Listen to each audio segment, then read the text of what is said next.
لگوری ریکفتنه که نو که به سپانسریا امریکا هاتیه کرن بریار هاتیه داین که 100,000 شروان هزین سوریا دموکراتیک و آسایش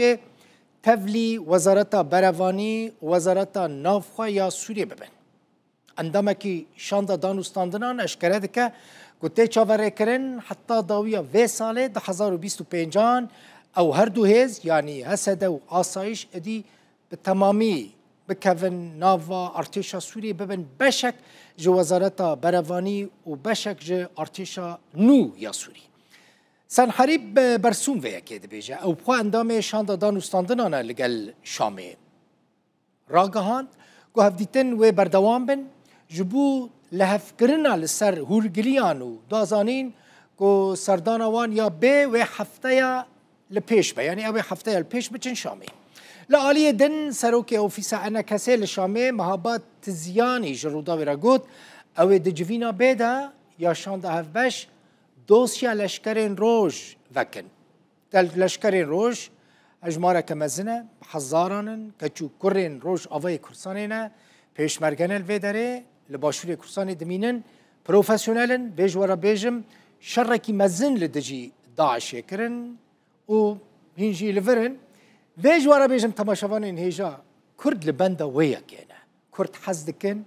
شروان یپگه حسده یپجه لگل پیشمرگین روش ببن ارتشا که نشتمانی یا مزن لروج آوای کرسانه ما دگرافیک ده هر دو هز آنین اف هند بینن هزین حسدینه شروانین جنن یپجینه او جی لشکرین روژن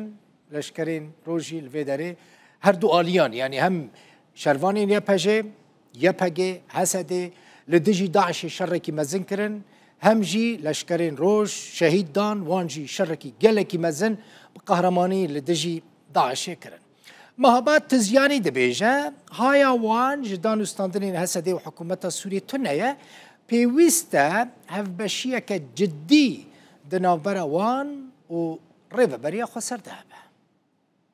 لقاءات قادمة التي ستكون دائما لقاءات وهين هفديتن چه ببن با آوائکی بردوام حتی كل سر هرگلیان ریک بکوین حتی داویا ایسال دوی افریکتن لسر روی عرده بیجی بجی کرن سردان همه بیجی و هفتیه که دن با طبعا ام نابين تنسيق او تنسيق قلا لاوازه اف شاركه نرينيت كي لسر توايا موقفي السياسي دروجاوات بفي مقامي باوريام ده از دبيجم قناغ هاتيه جو ام كاربن كاركي هف باش بكند او رنگ جدا جدا هاتنا تصاريح كر اخر قناغ الجور ما ام تيج هشتنا لسر راغاندنا كي عام انه وكسيف فرقاوي بين الدار خستن وقصدتها بلي بابي بيقومان ام دخوازن بجهنا ريكفتنا كي